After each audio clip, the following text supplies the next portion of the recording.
Yes, guys, GRP back in the house with myself, Larry Alabama, and Mr. L Rock. we had a comment on our latest Conor Ben video. We had a comment from I think this is a subscriber called AM, and he said the following: I really like you both, and I agree with your views on a lot of stuff from what I've seen. Good man. Thank you. But legalizing PEDs will cause an arms race between the rich boxers. They will have access to the latest designer drugs, and they will literally have the ability to murder somebody like journeymen, less well-off fighters, etc. That's why it's wrong. If you want a fair fight, then neither person can be cheating. It will turn into F1 where it's not about the driver, but about the car stroke tech. UFC is the same as boxing in this respect, clean sport. Also, why don't you apply it to other sports too? We wouldn't accept cheating in football or tennis. First of all, thank you, AM, for your comments. And we see you in a lot of our stuff. Yeah. Like, thanks a lot for the support. Yeah. Yeah.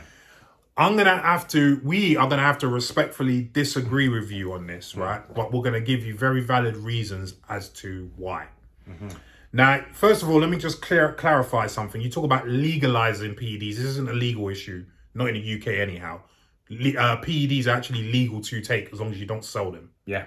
Anabolic steroids, growth hormone, blah, blah, blah, blah, blah. So you can have them for personal use. You just can't sell them on. So the legal part is not correct. Yeah. What you really mean is allowing them in sports, not allowing them in sports, should I say. And you say that it will cause an arms race between the rich boxers who would have access to designer drugs and will literally be able to murder someone like a journeyman, less well-off fighters, and so on and so forth. So let me just clarify something. The arms race when it comes to PEDs has always been, hasn't it? Yeah. So an example of this is how the anabolic steroid Dianabol came about. The anabolic steroid Dianabol came about because in the 1950s, the Soviet Union were wiping the floor with everyone in the weightlifting competitions. And so I forget the names, but the head of the US Olympic weightlifting team, the coach, should I say, had drinks and got the Russian counterpart drunk and then found out that they were using testosterone. So they then experimented with testosterone, but they didn't get the results that the Russians got because they didn't have they didn't have the training methods the Russians had, basically. So then it was given to Ciba Pharmaceuticals to find a better alternative to testosterone. And that's when they came up with Dianabol, a chemical named methandrostenolone. And that is what is still used to this day. Remember, we're talking about a drug that was made in 1956. And then subsequently, other companies came out with varying different anabolic steroids to try and make things better, i.e. your decadurabolin, your primobolan, your oxandrolone, your trembolone, anapolol. It goes on and on and on and on. So to say that it will cause an arms race is false because there's been an arms race since the 1950s. Right? Let me say one thing. Correct me if I'm wrong. We're talking about, because he spoke about money. Right. And having more money does not mean you're going to have a better experience on how you use. Well, what he really means is you'll have more money to have designer drugs. Right. So that's another fallacy. So designer drugs are not taken because they're better. Right. They're taken because they can't be tested for. Yeah. Now, an example of that was the Balco Lab scandal. Right. So they had THG, which was a designer steroid. Yes. Tetrahydrogestrinone for the scientists out there, like myself. So that was a designer steroid because it could not be tested for. In fact, a rival coach, Trevor Graham, actually got hold of the stuff, sent it into the testers and said, this is what Balco Labs group are using. And that's where they developed a test for it. So, and all the athletes have subsequently said it wasn't better than the anabolic steroids they were using of old, but it's just that it couldn't be tested for. Yeah, because they test for specifics. Right. Specific Because that's never been on the market. formula. And it's never been there. It's never been on the market, so therefore they never knew about it, so they can never have a test for it, right? So why they got results, they didn't get the results they got from the old anabolic steroids. Right. So this just goes to show you that having money and designer drugs doesn't necessarily mean you have better drugs. It just means you have drugs that can't be detected. Yeah, because the point I was making was that if I'm poor, I am poor. If you're a poor fighter. Yeah, if I'm a poor fighter, I can get my hands on enough gear to compete. Yes. It's not that as expensive as it used to be. What money doesn't buy you a better cycle. Knowledge gives you a better cycle. It's not money. I could be a millionaire and you could be poor, but if I don't have the information and I don't have the guidance and I don't have the, all the things I need to know, that money means nothing. But then the argument could also be you can pay people who have that knowledge and guidance to then guide you. Yeah. But in saying that, we're just saying you can do that or you can do the homework. Because if I haven't got the money and I've got I'm going to do my homework. Yes. My due diligence. And it will be safer. Right. Because, if you're going to do something that's not allowed, better only you know than a whole load of people. Better only you know.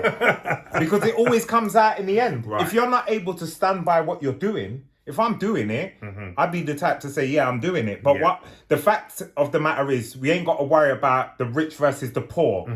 It's just about the knowledge. Yeah. And I agree 100% it's just with the Leon education. So for instance, let's say a rich boxer can get his hand on a designer drug. It doesn't necessarily mean that it's better than testosterone. In fact, if you look at what people are using, they're using mainly the drugs that are made in the body. So you got your testosterone, your growth hormone, and your EPO. They're the most effective drugs anyway. Yeah. And also because they're made in the body, they're also harder to detect. So everyone can get hold of that, even the poor athletes. Yeah. Even the poor athletes. Then testosterone's inexpensive. Growth hormone and EPO are expensive, but not astronomically expensive that even a poor athlete couldn't get hold of it. Right. Do you know what I mean? Right. It used to be when they first came out with it. Yeah. You know what I mean? Money. But obviously, through years and technology and whatnot, it's a lot cheaper now. It's still not cheap, but it's a lot cheaper. Testosterone is very cheap. Extremely cheap. As my man here was saying, money doesn't really factor into it. I think money factors into other things like, and this is where the argument comes that it's never a level playing field anyway, because if you're a richer athlete, you have access to better coaching, better facilities, better equipment. You can pay for better fighters, warm weather training, all sorts of stuff. Yeah. You know what I mean? So, in fact, there's a lot of argument that says drugs actually level the playing field. Because if I am a poor athlete, I can't afford all that stuff. But guess what? I can just about afford drugs. To enhance my performance. To the point where I can match the guy who has the money to get warm weather training, altitude tent, best coach in the world, blah, blah, blah, blah. Do you see what I'm saying? So it's like Rocky and Drago. Remember Drago had the facilities. He had the facilities. They showing him juicing up. All the best equipment. And Rocky was in the woods with a tree running through the snow. So at the end of the day, what you say here doesn't quite correlate with what really happens in sport, right? So your arms race, I've just counted that. And to say a fair fight, I've just counted that as well, because inherently sport is not fair. You've got one guy who has better genetics than another guy. Is that fair? You've got one guy who's a richer athlete than another one, so you can afford a better coaching, better this, that. Is that fair? No. Do you see what I'm saying? So there's never a level playing field. I don't know why this level playing field argument always comes up, because there's never a level playing field. You're never dealing with a level playing field. Yeah. Do you know what I mean? Well, it's like me fighting you. You're 6 foot, was it 4, 5? Yeah, 6 foot and 4. I'm 6'2". Yeah. And your hand size is bigger than mine. Your reach is a lot longer than mine. It's not fair. Yeah.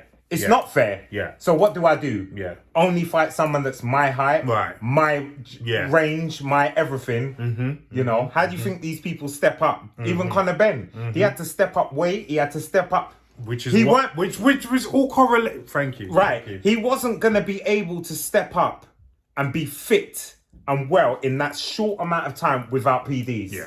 He wasn't going to. Yeah. All Eubank had to do was stop eating. And what did he do? Even they tried to handicap Eubank by making him weight drained. And even with, because remember, he had to come... And had to stay down. Yeah, because he had the rehydration clause. Right. So he couldn't even rehydrate. And we all know you can take off 6 pounds in a night, training, sauna, black bag, run, and put 10 pounds on the next day. Yeah. Like, we all know that. But they handicapped him, and that was... Because of money, they wanted him to get there faster. Yeah. They could have waited a year or so for him to naturally, you know, metabolism. But you see, here's the thing. They couldn't have. Because who's to say the other guy's not using?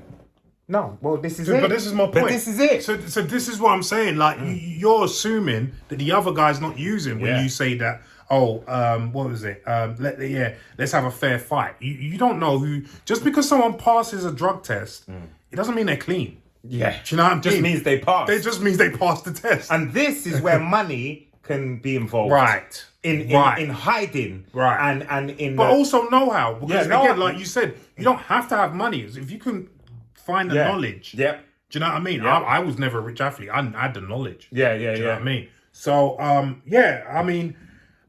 that's pretty much what you put there. I mean, you apply it to other sports. If you look at other sports, let's use sprinting as an example. 100 meters. A lot of people try to make out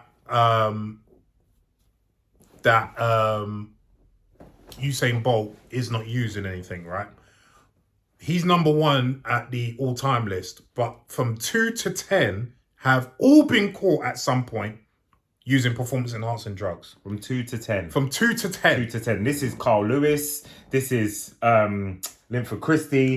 This is Dwayne Chambers. And these are just... Morris Green, Atul Bolden. Right. All of them. At some point in their career... Even the guy... Gale, the one other Jamaican guy who was really quick. And now he's gone. Yeah. Right. All been caught at some point. Bolt is the only one. So it's either two things. Either he's not using and he's an alien. Right? Because obviously everyone else is using, so he must have some freaky genetics. Or he's using and getting away with it because he's the top dog that brings in all the money. Do you see what I'm saying? Yeah. I know which one makes more sense to me. You know? So yeah, people have to have a modicum of common sense when it comes to this stuff and realize that sports is set up so that you have the illusion of anti-doping control. But the reality is, as we said before, people don't want to see the ordinary. They want to see the extraordinary. And to provide that means you have to use PEDs. Yeah. It's as simple as that. And you spoke briefly about football. When these people have these long-term injuries, I'm talking ligaments, I'm talking, like Achilles and whatnot. They've disappeared for 6 months. So they've disappeared for 6 months. Do you think they're being tested in those 6 months? If your ankle, you're having problems with it and it's never really the same. Yeah. There's many different combinations of drugs, PDs, that can help the recovery. Oh, yeah. That can knit it back together. So they're gone. He's out for 6 months. No one even speaks about him until he comes back. Yeah. So 100%. when they're tested, when they come back. So if I'm injured, I'm just at home. I'm doing what I'm doing. You think they're testing me while I'm not even playing football? They say they are with the random testing, but the reality is, let's remember a couple of stories from football back in the day that people like to gloss over. Remember when Rio Ferdinand had to jump out the window? Yeah? To avoid a drug test. Yeah? He never even got banned for that, did he? Nope. Right. And there's various stories like that. I just like to bring that one up. Because everyone likes to sweep it, under the carpet. Yeah, Rio Ferdinand. And that was everyone knows that news. Yeah. That he jumped out the window to avoid. Out the window. Right. So this is my point. And the people can talk about, recreational drug, this, that, and that, and the other. He has family that are at a high level of football, so he knows what he's talking about when he's talking about this stuff. And I know some footballers who used to come to a certain gym that, you know, so I know what goes on. And the drugs that he's talking about helps with injuries. You're talking about drugs like Actovagin. You're talking about drugs like BPC 157. You're talking about TB 500. Right. This is what I'm saying. Like there's various amounts of drugs that people can take. Even like if you want to say, okay, they're not performance enhancing, they're used to heal injuries. They're still not allowed. Yeah. Do you know what I mean? But they'll be used to heal up. I mean, those footballers have terrible injuries, and life-changing injuries, and they're able to come back a couple months. Yeah. And Who was start the playing last football. person that was off, that got injured and never came back? I'm talking people with broken legs. Like, we are only human. This is only skin and bone. We're not robots. We're not robots, but nobody. Think of all the top, the Salahs, the Manes, the Harry Kanes. When you think that they're having the injection in the knee or in the back, you think, what is that? What is that? Has anybody really, do we know what it is? This is your BPC 157. This is your TB 500. This is your growth hormone, which you can take into our articular, which means into the joint. Right. As he said. That's what I'm saying. Am I going to ruin my career? I'm at the top of my game and I've got a knee injury and I know, all right, I'm out for 6 months, but in 4 months, that knee, I can make it better than it was maybe. Yeah. Or if not, the same. What am I going to do? Am I going to end my career there? Or am I going to... Exactly. And let's get it right. The club are going to encourage you to do what you need to do. Your money. They've invested money in you. Your they cash. want their payoff. You know what I mean? I paid 20 million for you. Right. So you better... It's a legalized form of slavery when you think about it. Right. I own your ass. I own your ass. I paid 20 million for you. Yeah. You best give me my money's worth. Yeah, so the fact of the matter, it comes down to this. Everyone can avoid it if they've got the knowledge. They can avoid the tests. Everybody can. People do it all the time. And having more money doesn't make you, apart from if you've got facilities and certain, benefits. Yeah. But I'm talking like food. Yeah. Better food, yeah. Better food. Yeah. Because if I've got a lot of money, I can eat well. If I don't have a lot of money, I can eat okay. So apart from that, when it comes to sourcing PDs, that's for anyone. Yeah, it doesn't Your cost a lot of 15-year-old could source it if it they happens want a it, lot. and they do it. And they do it. And they do see it. on They TikTok. wreck their life. Yeah. I'm not. Because we're not condoning that, by the way. that. Like, if you're not past the age of puberty, past. Let me not even say that. Yeah. For me personally, if you're a man, because we're talking specifically, or actually, let's not talk specifically. Specifically about anabolic steroids or PEDs. If you're not above the age of 21, you have no business taking PEDs. Yeah. That's as far as I'm concerned. Yeah. Once you're 21, your body's pretty much developed. Yeah. Have at it. That's if it. that's your Go choice. to the doctors. But Yeah. all we promote is having the information. Yes. Don't jump into anything. Speak to doctors. Blah. If you're going to do something and you tell your doctor, I'm going to do this anyway, they'll guide you. They'll say, well, not guide you, but they'll tell you the risks. Yeah. They'll tell you all the risks, what can go wrong, so you can make that decision still. We know you're going to do it anyway if you're going to do it. Yeah. But anyway, this is so AM, I hope you are listening. Yeah. Friendly debate, because we know you're a supporter of ours. Yeah. But I just wanted to check you on a few things and come back to us if you want and let us know what you think. We normally we got a lot of respect for you. We normally don't do this for any comments unless it's a super thanks. Yeah. Yeah. So we've done this. But you've been around for a while. You have. So nothing but love and blessings. Yeah, man. So anyway, AM and any of you guys watching, comment down below and let us know what you think, please. Yeah.